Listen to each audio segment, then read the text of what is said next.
All right, we'll get started. So, good afternoon, everyone. Welcome to today's webinar, Get Out There, Overcoming Psychosocial Challenges After Brain Injury.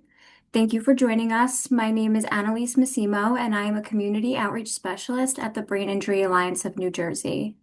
The Alliance is a nonprofit organization with a mission to provide education, awareness, prevention strategies, advocacy, and support for those who have been affected by brain injury. I would like to announce that we will be hosting another webinar series, Fueling Recovery, beginning on April 14th, 2026. More details are available on our website, and we hope to see you there. To access the registration link, you can scan the QR code on the screen, and I will also be placing the link in the chat.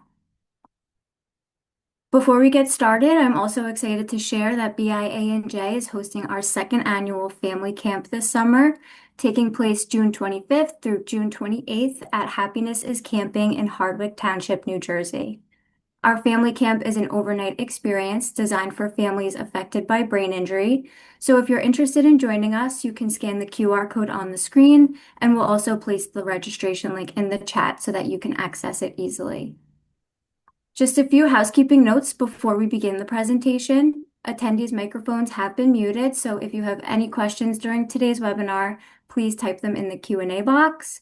We will get to as many questions as possible at the end of the presentation, and this webinar is being recorded and will be available for viewing on the BIANJ website. At the end of the webinar, a link for a post-webinar survey will be placed in the chat. We value your feedback, so you are encouraged to complete the survey. You must complete the survey in order to receive a certificate of attendance, and once you complete the survey, you will automatically receive your certificate of attendance via email. Our presenters for today's webinar are Jake Wilson and Kristen Wilson. At 17 years old, Jake Wilson survived a massive hemorrhagic stroke. Now 23, the former high school lifeguard has channeled his lifelong commitment to service into co-founding Get Out There with Acquired Brain Injury, a nonprofit dedicated to helping young adults across South Central New Jersey rebuild their lives. Jake provides essential support for young adults navigating recovery after brain injuries. Jake is also the 2025 recipient of the Mimi Goldman Award for Positive Achievement in the Brain Injury Community. Kristen Wilson is a holistic nurse, educator, and former transition case manager for the IDD population. Her career spans in home care, rehabilitation, and special education. This diverse expertise helped her navigate her 17-year-old son's brain injury recovery. Today, she translates her professional and personal experience into the mission of Got ABI. Now I am pleased to welcome Jake Wilson and Kristen Wilson. Hello. Hi. Thank you. We really are very honored to be with you guys today and to share some of our story, some of our tips and tricks of from a caregiver's perspective and from a survivor's perspective and from the nursing perspective of how you can get back out into the world and community after a brain injury from the psychosocial perspective. Absolutely. So there was a little brief introduction about Jake. I don't know if you want to talk about your story. It's similar to a lot of people's stories out there, but do you want to talk about it or do you want me to? My story starts in 2020, mainly February of 2020, when I first started having symptoms of my ulcerative colitis as well. So this all started when I had some symptoms of ulcerative colitis at the time, undiagnosed at the moment, or at the time I should say. And then it kind of spiraled when I got sick and got worse from there. And you ended up having I ended up having the hemorrhagic stroke, yeah. had a massive hemorrhagic stroke at the age of 17. And he was in a coma for 2 weeks. Like a lot of people, he was held back from one hospital to another, had a life-saving craniectomy. We were told he had a 50-50 chance of surviving the surgery. And you even remember hearing things like that were motivating for you when you were in a coma. Which were be like people saying that I would be a quote unquote unable to walk again. Yeah, they told us don't expect much.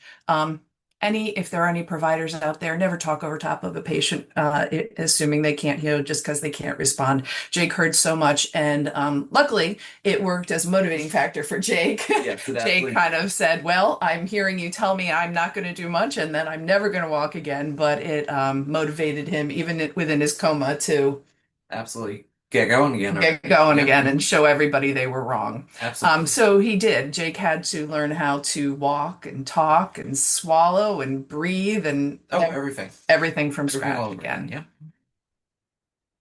Yeah. We did on our mission of helping Jake through his recovery. I thought I had all the resources that were available to me, having been a nurse this long and done case management.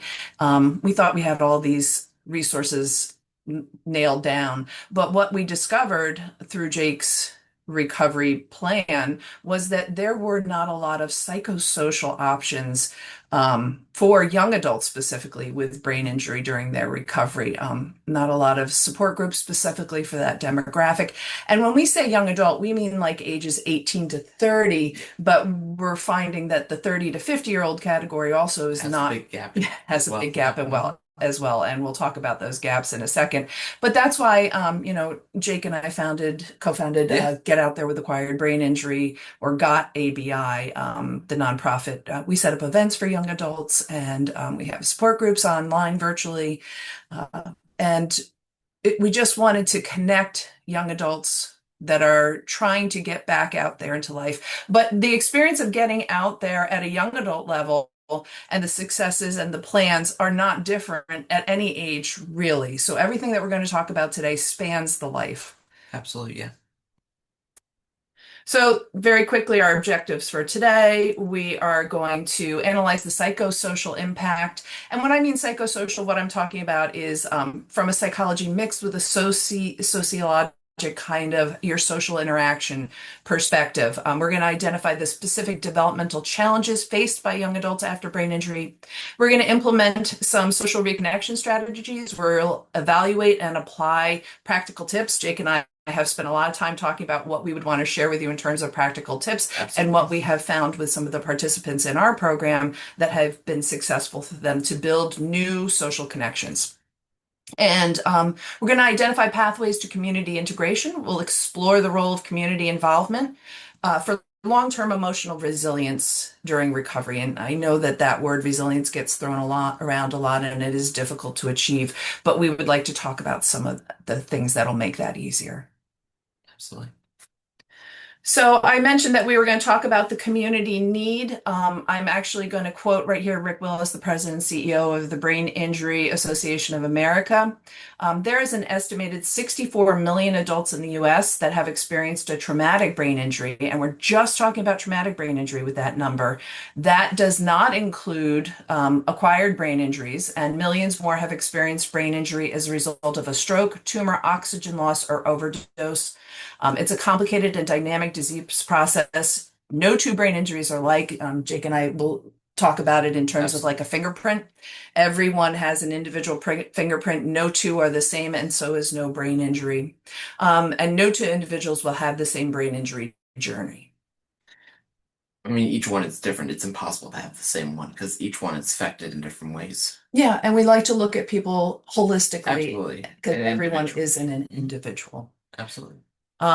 So what we have found and that we would like to say is our community needs. We have a gap in services. There is a significant gap in services for young adults with acquired brain injuries who often require ongoing support and care to achieve the independence and integration into the community. There's a lack of specialized support. Many organizations provide general support services, but few offer the specialized support and expertise in acquired brain injury at this developmental level. And unfortunately, there's a growing need. The incidence of acquired brain injury is increasing, particularly among young adults, due to factors such as like sports-related injuries, vehicle accidents, and substance abuse. Or even just plain accidental. Yeah, just accidents in general. Really briefly, this is a hot topic within the brain injury community right now, and I just want to, we're kind of just going to go over some terminology so we're all on the same page of what we're talking about. When we talk about acquired brain injury is that umbrella term that includes traumatic and non-traumatic brain injuries. TBI is something that happens caused from external forces like head trauma from a car accident or falls, penetrating injury, which could be a gunshot wound, or concussions from sports-related injuries. Non-traumatic, falling under the umbrella of acquired brain injury, are non-TBIs are caused by internal or systemic factors. Stroke, Yep. brain tumor, infections, toxic exposures, substance abuse, or anoxia. And when we say anoxia, it can be kind of any type of prolonged oxygen deprivation to the brain from numerous sources.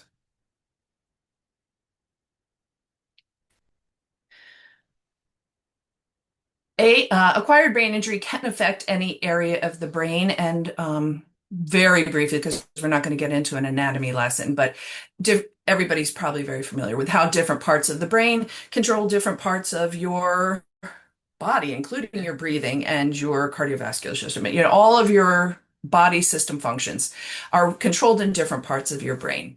And brain injury can result in either temporary, which you recover from, or permanent. Yeah. Permanent changes. But we also appreciate neuroplasticity in the brain that is anything really permanent. The brain can always change. The brain, new neural pathways can always be formed. And that's what we're always working towards. Absolutely, yeah. But one of the challenges when you have a brain injury is there are visible but also invisible symptoms that are existing. The visible, when we talk about that, we're talking about the physical symptoms of balance and coordination changes, maybe fine and gross motor skill, fine being your fingers and gross motor skill like your big muscles, muscle weakness or paralysis to one side of the body. Yep, absolutely. Do you have that? Absolutely. Jake has paresthesia to the entire left side of his body. Fatigue and endurance. Absolutely. Another one I have, absolutely. Has a lot of fatigue, not just physical. There's a lot of mental fatigue as A well. lot of mental fatigue. And visual deficits or blindness. Yep, I have that because they currently look at the screen. I can't see you on my left side. Yeah, I'm actually invisible to Jake right now. Jake has left-sided hemianopsia, which is a complete loss of vision out of the left side. So if you took each eye, it would be like you took off his field of vision out of his right eye and his left eye. So I can kind of sit and hide on Jake's left side. Yep. As a mom, it's handy if I ever want to see what he's doing on his phone. I could sneak right up on him. He doesn't appreciate that. No, but you use it anyways, and it's hilarious when you do sometimes. Sometimes. Sometimes, not all the time, because sometimes it actually scares me. I'm sorry. I'm not trying to scare you. No, I know.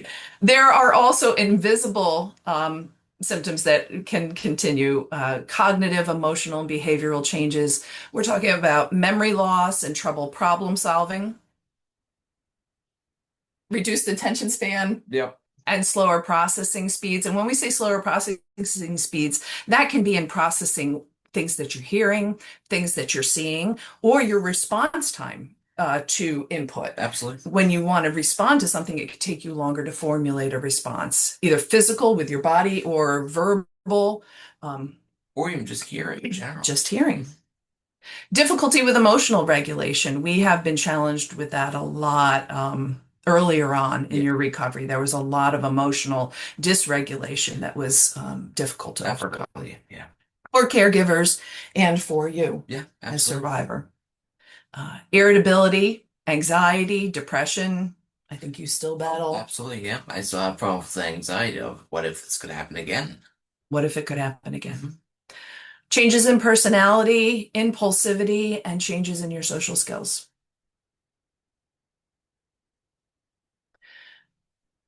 We are going to go back to school just for a minute here because I would really like to reference two psychosocial theories that we follow and that have kind of guided what we've been doing in terms of Jake's recovery and with our nonprofit and our outreach.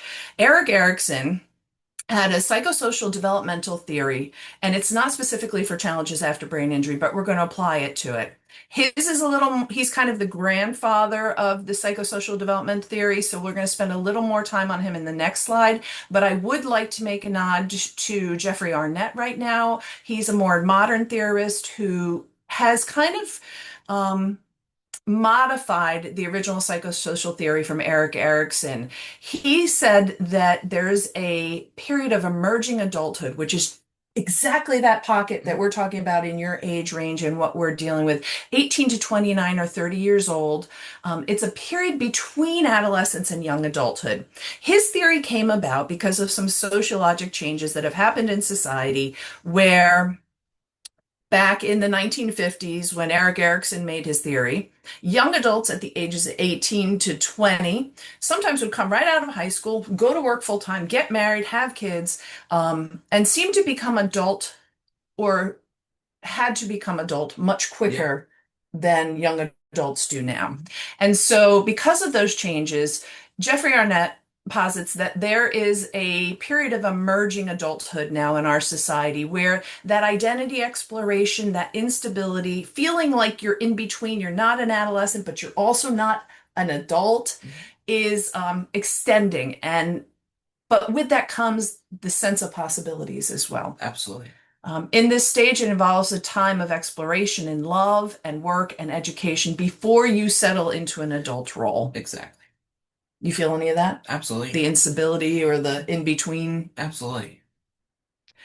So this slide is actually Erik Erikson's, a kind of nice visual of Erik Erikson's 8 stages of psychosocial development. What Erik Erikson, and again, I'm sorry if you had this and you know this inside and out, I'm going to give a very quick overview of it, that Erik Erikson posits that you, through your relationship with other people, the social piece, that psychosocial, and how you relate to other human beings, you develop, and your brain never stops developing how that relationship and how you interact with other people. And it goes all the way from infant to death, 65 to dead. I mean, that's a very wide age range. I'm sure somebody will tease something out of there one day too. And as you go through each stage, how you relate to people changes. When we are looking at, most people can remember when they were adolescents and this feeling of who am I? What, who, teenagers, rebellious, right? They'll have purple hair, they'll have a mohawk, they'll have, they want to get tattoos, and that's all part of normal and part of them figuring out what their identity is. And if they don't find their identity, they can fall into confusion. When we're talking about 18 to 30-year-olds, and I'm going to put it at that because of Jeffrey Arnett, we're talking about intimacy versus isolation. And I'm going to focus on the word isolation because intimacy doesn't just necessarily mean romantic relationships. It's how do I form close relationships and close bonds? It's a stage of finding how I fit into society and have a adult relationship with work peers, with friends, with partners, with lifelong partners. Now, and then the next stage, 40 to 65 years old, is generativity versus stagnation. I'm in this period of time. And what that means is, how do you make your mark on the world? And this is very a work-focused thing, especially if you don't have children or you're not planning on having children. That kind of gives you that generativity of what's my mark on the world? Well, Jake is my mark on the world. But also generativity can be left behind is how do I affect what's left behind me? What do I leave behind when I am gone? And that can be in work. That can be in what I love to do is teach, or as a nurse, I affect every person I interact with, hopefully with kindness. And Jake, you've already kind of been attacking the what do I leave behind? But I think people with brain injury, especially a life and death situation with brain injury, have a different sense of maybe kind of jump ahead. Absolutely. But what we're going to talk about is intimacy versus isolation. And I think what a lot of brain injury people experience is isolation after a brain injury. And why is this stage, why is Erikson's theory important to that feeling of isolation? Well, if you do not if you are not able to achieve that stage of development, Erickson says that you can fall into feelings of isolation. I will relate it to a video game. You don't like this analogy. You said it's not necessarily accurate, but it's a video game. You have to achieve each level in order to get to the next level. If you have a brain injury and the stage of development, oh, here, I can go back one slide again. If your stage of development, is interrupted during your intimacy versus isolation because you had a brain injury, you have a brain injury and now you have an interruption at this stage, it makes it more difficult for you to achieve this stage and then to go on into the preceding stages, leaving you feeling isolated. Now, there are also other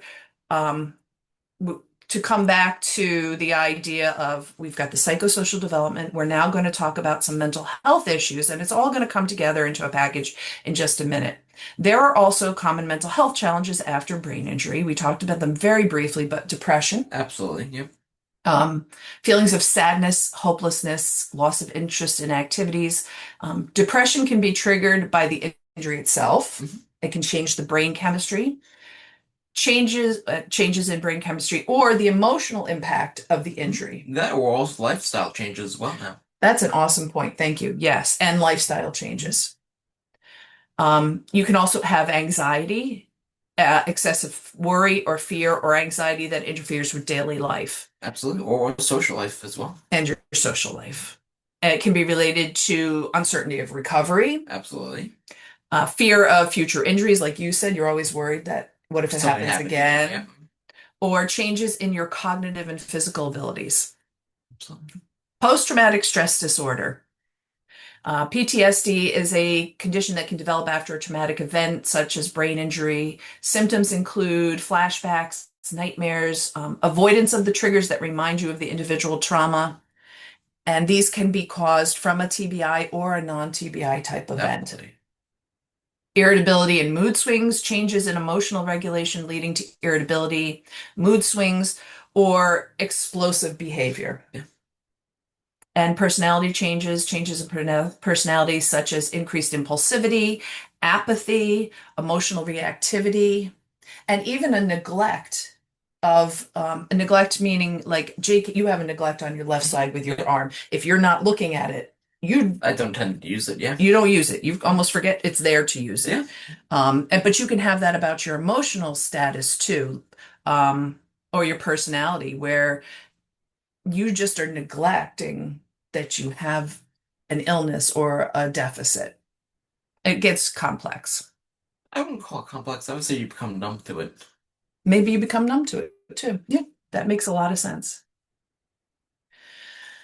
So some social change challenges from this psychosocial theory perspective and from the mental health perspective, what we see a lot of are identity interruption. That idea of finding yourself and how you fit now becomes interrupted. A loss of independence. That is significantly impactful to somebody at any age of development, but also to somebody who at this stage is trying to figure out how do I become independent in my life. I'm moving away from mom and dad, either by going to school or going to work, and that becomes much more difficult. Much more difficult sometimes when you have a brain injury. Absolutely.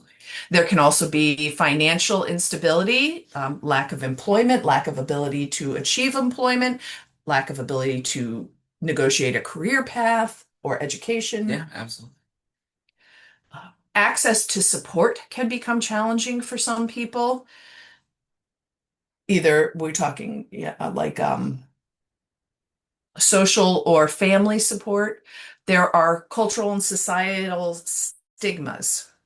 And what I mean by that is it's a mental health. I think we all understand that sometimes mental health challenges can be a stigma and not want to be talked about within society or certain cultures. You don't want to let anybody know that you're dealing with a mental health issue. I think that's changing as time is going on, thank goodness. But sometimes with the invisible challenges faced after brain injury, there's also that stigma that you don't want to let people know, or that people won't accept something that they can't see. Absolutely. Does that make sense? Oh, absolutely. I mean, it can especially be uncomfortable when people notice as well. It's uncomfortable when people notice. Yeah. The feeling of in between. How do I start my life? How do I now restart my life? How do I get back out there? Yep, so where to go from now? Communication challenges, and we're going to talk a little bit more about different communication challenges that can happen. Changes in personality and social skills. What we have found with our participants is the experiences of young adults with ABI, particularly those without visible impairments, so that have invisible impairments, experience their brain injury has led to a range of inabilities and changed their sense of self. Their social relationships have changed a lot, and their ability to return to work or school has been impacted. This is a visual that I created to just show how all the different pieces that we just talked about go together and interact with each other to form the major problem that we find, and why we started Got ABI is isolation. Absolutely.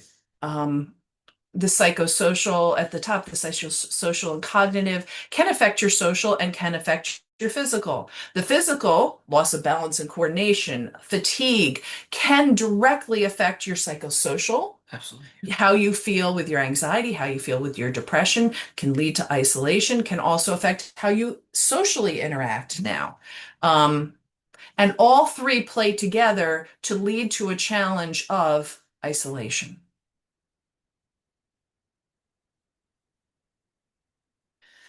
So isolation isn't a symptom of your injury. It's a reaction to the delay in achieving that psychosocial stage of development that Erickson was talking about. So the isolation itself is not the symptom. It is the reaction to not being able to become independent, to form intimate relationships, to learn how to get back out there again and be able to achieve that. And it leads to isolation. When we want to get back on track and get back on developmental track, we can't just heal the brain. Erickson teaches us that we will struggle to feel secure in our social life until we feel secure in our identity.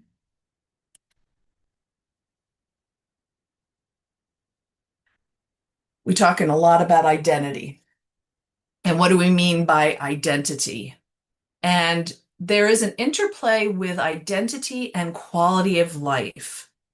And World Health Organization, I'm going to use their definition of quality of life. We're going to pull from that a little bit, because part of your identity is formed by your quality of life. Absolutely.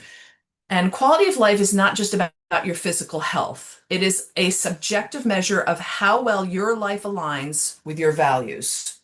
So what do you find important?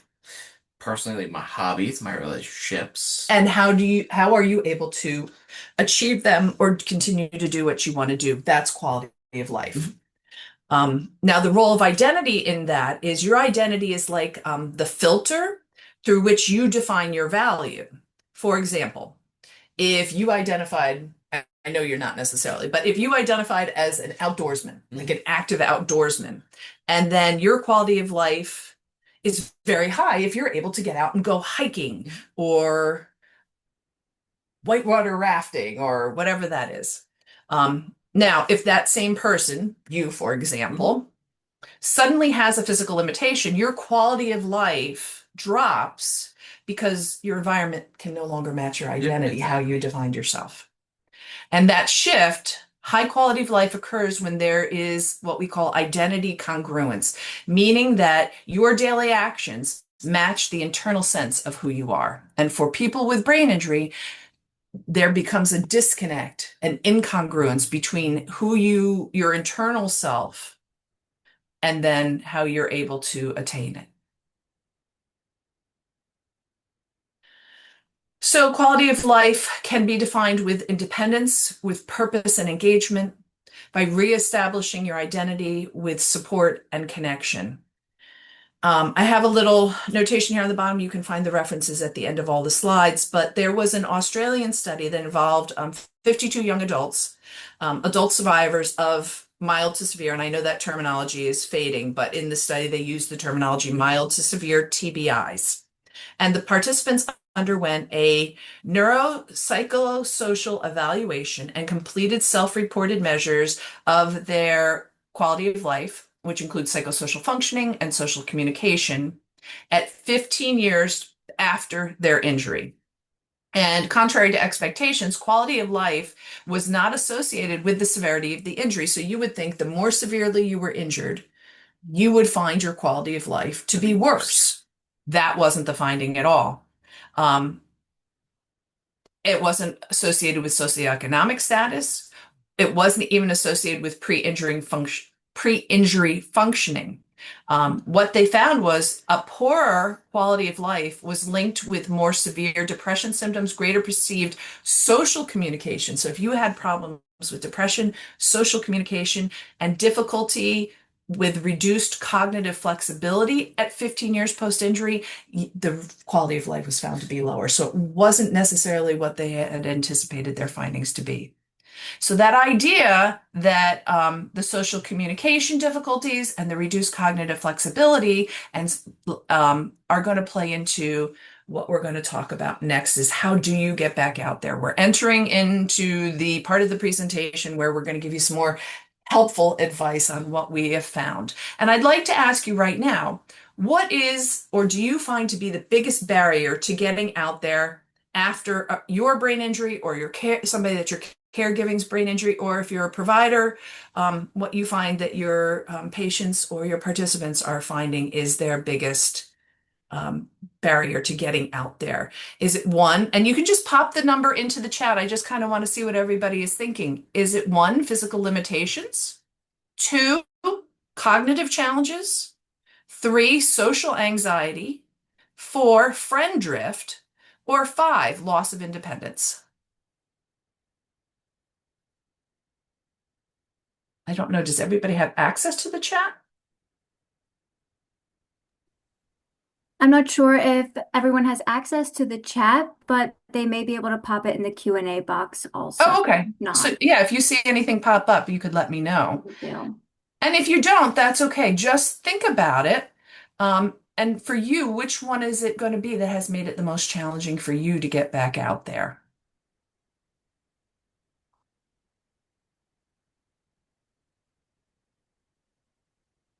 So we have a few responses in the Q&A box. The chat is disabled, so Okay. we can just look at the answers in the Q&A box.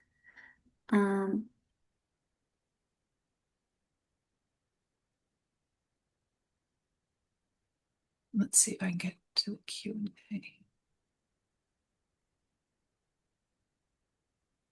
Did you see anything? What do you think the majority of it is coming up as? I'm seeing 3, 1, 2, 3, 4, 5, all the above. All of the above. 1, physical. That's fair.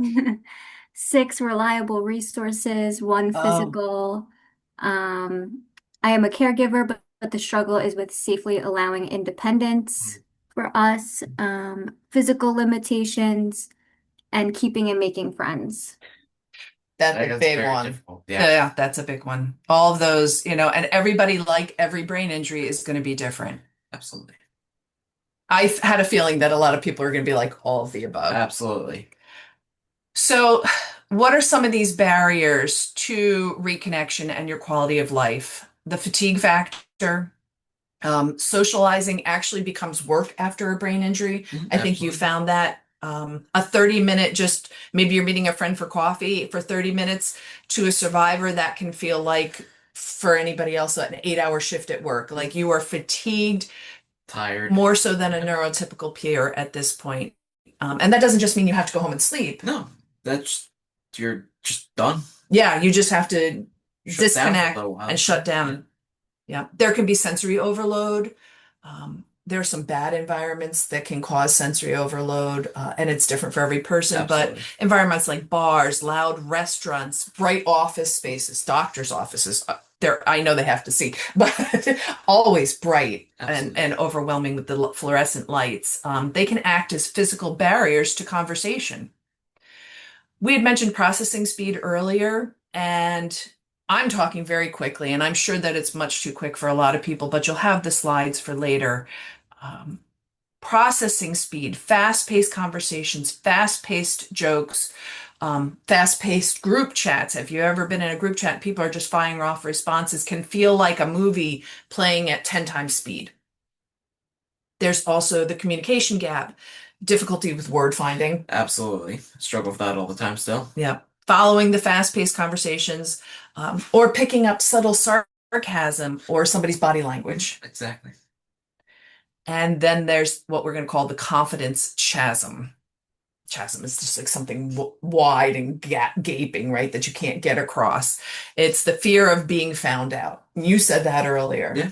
Like you don't necessarily want people to know That you have a disability. that you have a disability, or you're afraid of being judged for cognitive slips, Exactly. leading to self-isolation Mhm. as a defense mechanism. Yeah.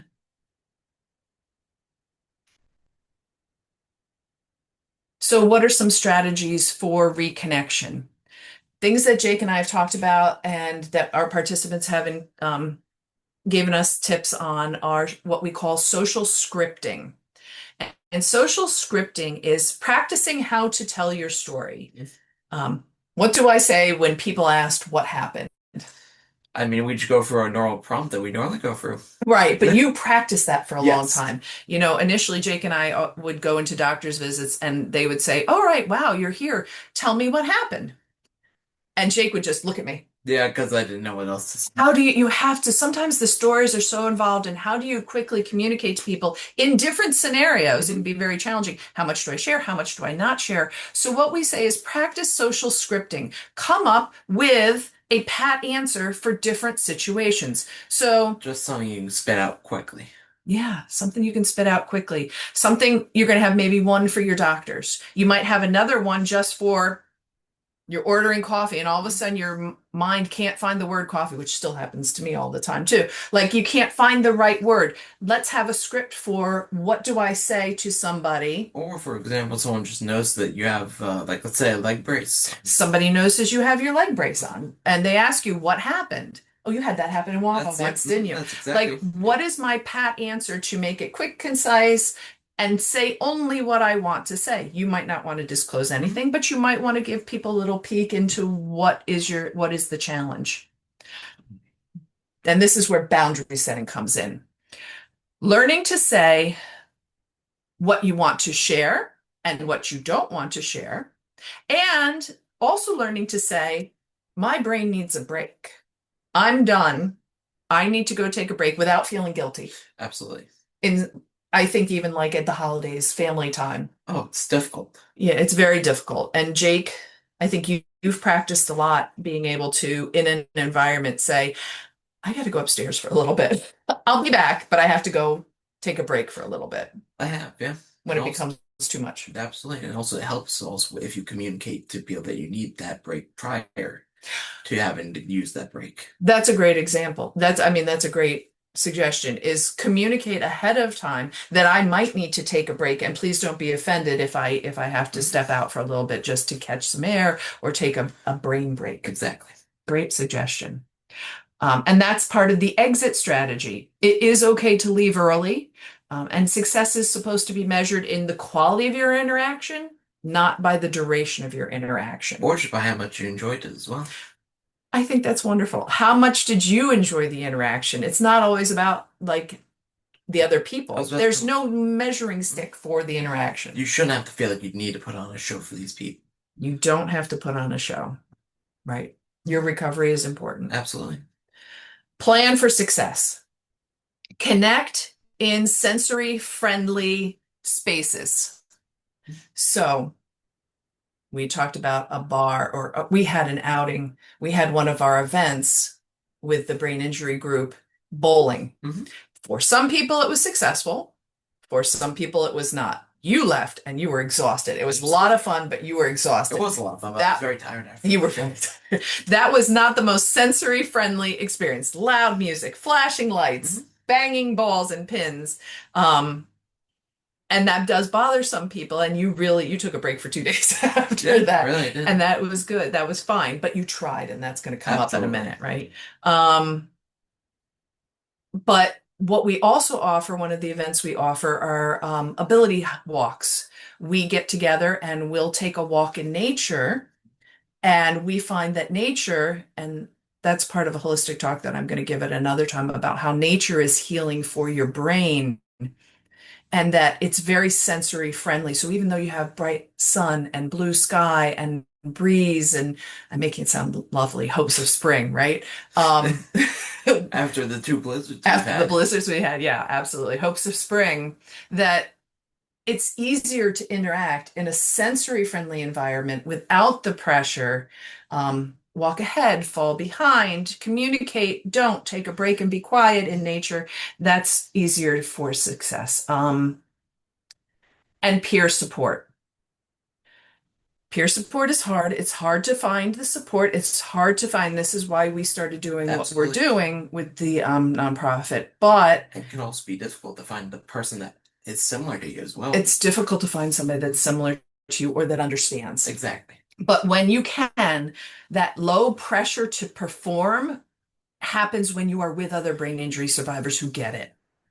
You don't feel so bad when you can't word find or when you're not understanding it right away, and you can ask a second time because other brain injury survivors get it. Yeah, absolutely. So we encourage you to find those groups.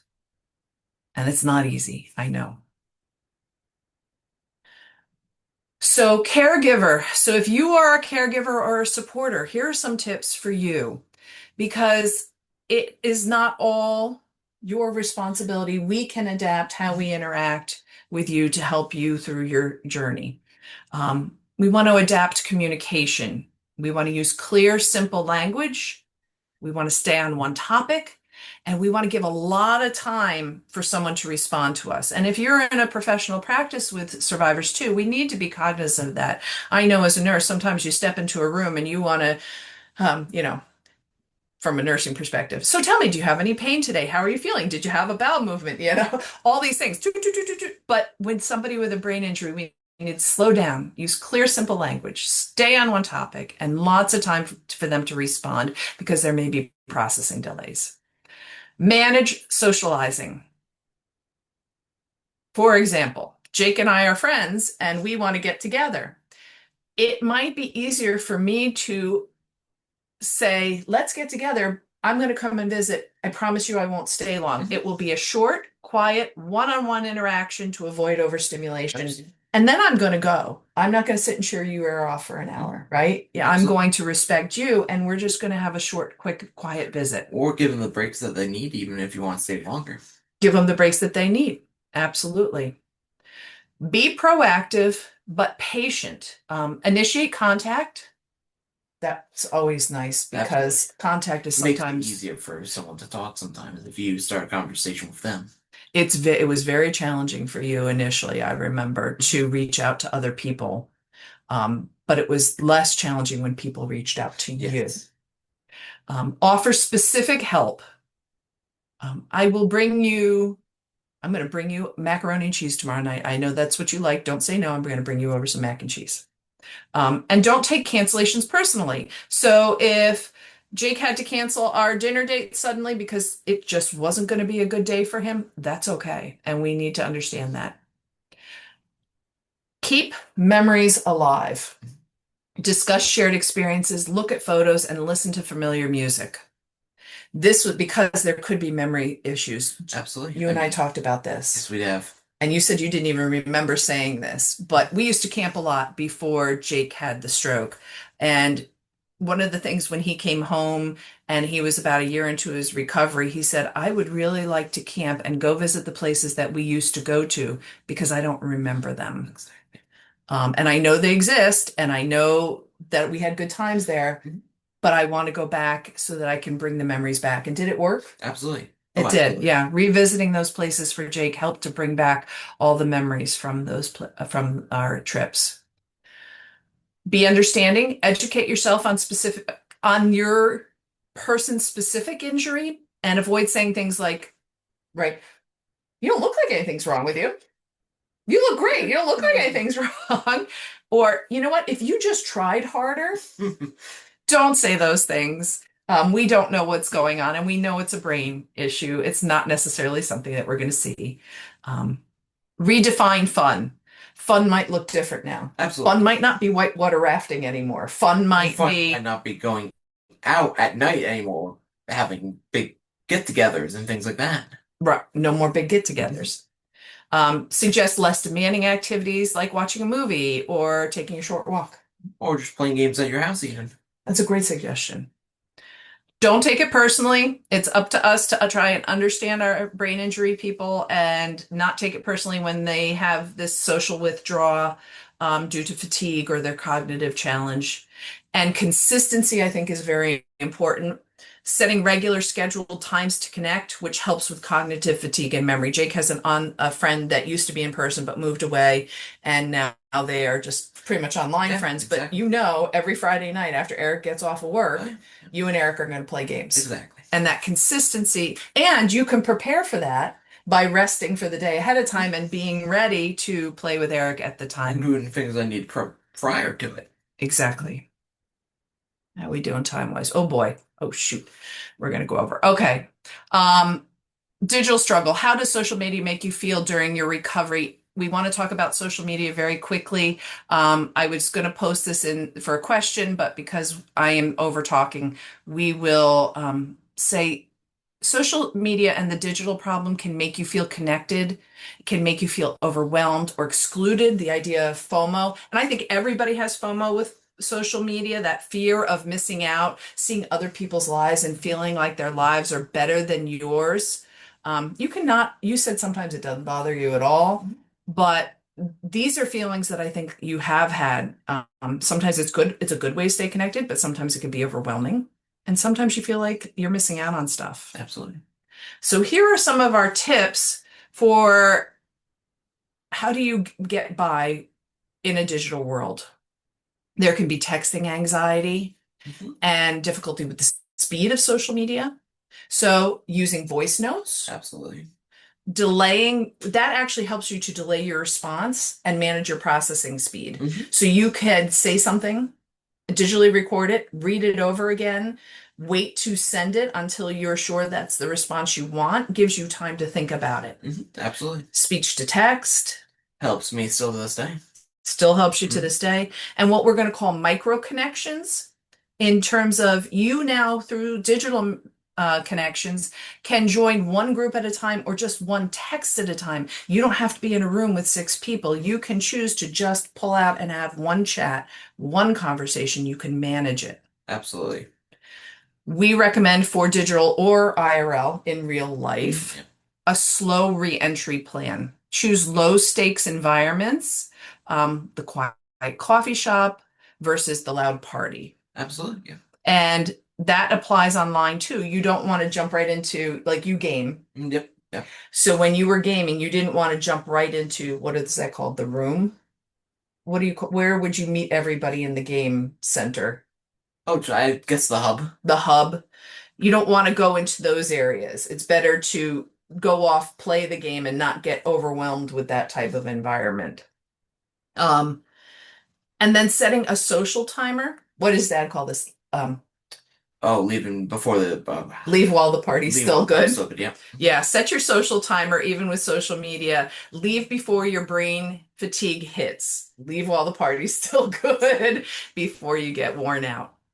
And the social media, the digital world is great to find hobbies, new hobbies, areas of strength in a low pressure way to meet people. Absolutely. Or even make friends in it. You make friends, gaming, book clubs, movie discussions online. Absolutely. So, what is the role of purpose? Purpose is what drives your life forward, and we wanted to quickly talk about purpose-driven recovery. Um, how do you redefine, maybe you have to redefine what your purpose in life is after a brain injury. And some things to do, join a support group. Journaling and visualizing. I love the idea of journaling. You not so much. Some people it work for, some people it won't. What does it look like? And writing down what you have already achieved helps you to figure out where you are going. We have some tips at the end for how to journal or a way to journal. Absolutely. Volunteering. We thought about volunteering with animal Yeah, rescues, volunteering with other nonprofits, volunteering with the BIANJ. I know that they have been posting if you would like to volunteer or share your story, sharing your story. Some people find purpose through their spiritual or their religious faith. And vocational rehabilitation, New Jersey DVR, we could go on about that all day, I'm sure, but they are there to help you return to work, can hook you up with agencies that can have a job coach to help you get back there. Are you ready for reentry into community? And what types of community involvements might sound most appealing for you to rebuild your purpose? And I have a list here, and I was going to do an interactive again, but again, I want to leave a few minutes for questions. Adaptive sports are a great way to get back in, or some kind of physical activity like the abilities walks. Absolutely. Creative arts and hobbies. I think the BIANJ had said that they were going, maybe upcoming, there might be a craft night in the South Jersey area, volunteering or advocacy, and peer support groups. Jake has done a lot of things trying to get back out there. These are pictures of some of the things Jake has done. Some of them were super successful. Yeah. Which one did you find to be most successful here? Fishing so far. Fishing. Yeah. Jake found he had fished before and he really liked going back to fishing. Which one wasn't successful? The snowmobiling. That was a Snowmobiling. experience. Did not go well No, it physically, did not. mentally. It was. Most of was able to do it, but it didn't go well. What is the point, though, in all of these pictures, do you think? Mm. And successes and failures. Just try stuff. Yeah, I That's the big kept thing. Just try things. I kept asking Jake, I'm like, what is the one big piece of advice you could give everybody? And Jake said, just try stuff. It's going to be different. You're going to revisit old things, and it might work and it might not. Absolutely. You're going to try new things, and they might work or they might not. You said you might get hurt, Yeah. physically or emotionally. But we say listen to your body and your heart. Absolutely. And take a break when you need to. Take a break when you need to, but just keep trying and keep going until something sticks. Exactly. And that's the resilience, is being able to continue to just keep trying something. How do you rebuild? One of the things we did was a lot of practicing gratitude. When you practice gratitude, it strengthens. We want to strengthen all your neural pathways. Like if you're trying to reuse your arm, they make you do the exercises over and over and over again. I remember there's a number that you have to do the movement so many hundreds of times in order for that connection and that pathway to rebuild and be there. And the same thing is with resilience and positivity. You have to practice it to strengthen that neural pathway in order to find resilience and positivity. Absolutely. And one of those ways is to practice gratitude. It also triggers feel-good hormones. It decreases cortisol, that stress hormone, improves your sleep, it improves pain management, and it stimulates that growth mindset. Absolutely. Give yourself grace. Take the sleep and the rest that you need. Take the brain rest. And this is an idea that I really wanted to share with you, was curiosity over judgment. You are really hard on yourself. Yes. And you will judge yourself of, I should have been able to do that. Absolutely. And I would like, this is just you too, and I'm sure it's everybody, I'd like you to replace it with some curiosity. Like, what about that didn't work for me? What about it did work for me? And is there a way I can change that idea? And adapt it. And adapt it and not be hard on yourself. Yeah. Take away the judgment, replace it with curiosity. Set goals, little goals, medium goals, Even big goals. Yeah. even big goals. But remember, it's a path of building. Another thing, we're going to quote that again. Ready? What does Dad say? Crawl, walk, run. Yep. You're not going to start off hitting that big goal of your left leg doesn't work so great, I'm going to go run a 5K. Yep, exactly. Your goal is going to be small and more attainable. Yep, exactly. Connect with community, connect with nature, Connect with old friends as well. connect with family, friends, and resources.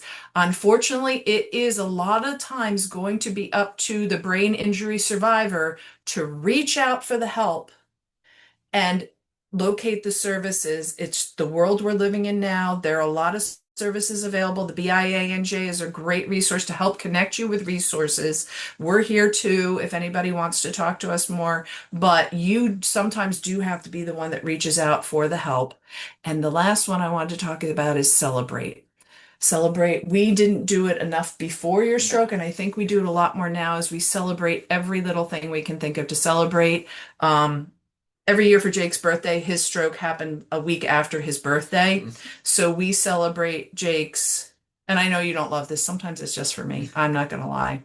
But we celebrate your birthday. So say in the picture here, you turned 21, Yep. but you were also 4 years 4 years post-stroke. Yeah. 4 years a survivor. So we'll Absolutely. celebrate that as well. This is for you to keep. I hope you will get all this. Whoops, wait, I missed one slide. Nope, I didn't. No. This is for you to keep. These are gratitude prompts. These are the things I was talking about with journaling that can help you get there in terms of if you are having trouble finding something to be grateful for. I'm not going to read through all these. You can read them through later at your leisure when you get the slides. And you can use this as a tool to help you find a moment of growth. So say under cognitive and growth, it says a micro goal that I checked off no matter how small it was that day. A moment where I chose curiosity and over judgment was, and what was that happened that day. So I hope that you can find these tools helpful. And I want everyone to remember that community is medicine. Finding community, finding support people, finding your peers, finding what works for you. Join groups, find your people, and rebuild a sense of purpose and Absolutely. support. These are our references, and now I know I ran maybe a little late to answer questions, but if you have any, we are here. I will stop sharing my screen to take questions. Thank you so much, Kristen and Jake. It course. really means a lot to us that you share your experience and expertise with us today. You shared so many amazing strategies of getting back in the community, reconnecting with others, and even yourself. And so I think a lot of people on the call will benefit from all that you had to share today. So thank you. I'm gonna see if we have any questions, and if you wanted to share your email. Well, there is no chat, so maybe now I can get into the Q&A and put it in the Q&A. Let's see. I think the chat is now working. Right, the chat wasn't. I'm trying to see if I can add. There is a space for the chat now, so Oh, is there? you Okay. can plug it in there. Oh, good. I'll do that. All right. Keyboard. Wrong keyboard. Are there any questions that had come up I didn't notice? I am not seeing. I see a comment. Very helpful. Thank you. Another comment, always say to someone, unless the house is on fire, give me a moment. If the house is on fire, That's get a out. great, And if yeah, it doesn't, give me a moment. great way to phrase it. And we hope it helped. And if, Absolutely. if you do have any questions, please feel free to reach out. I did put our email in the chat, but if you are more auditory, it is info, I-N-F-O, at gotabi, spelled GOTABI.org.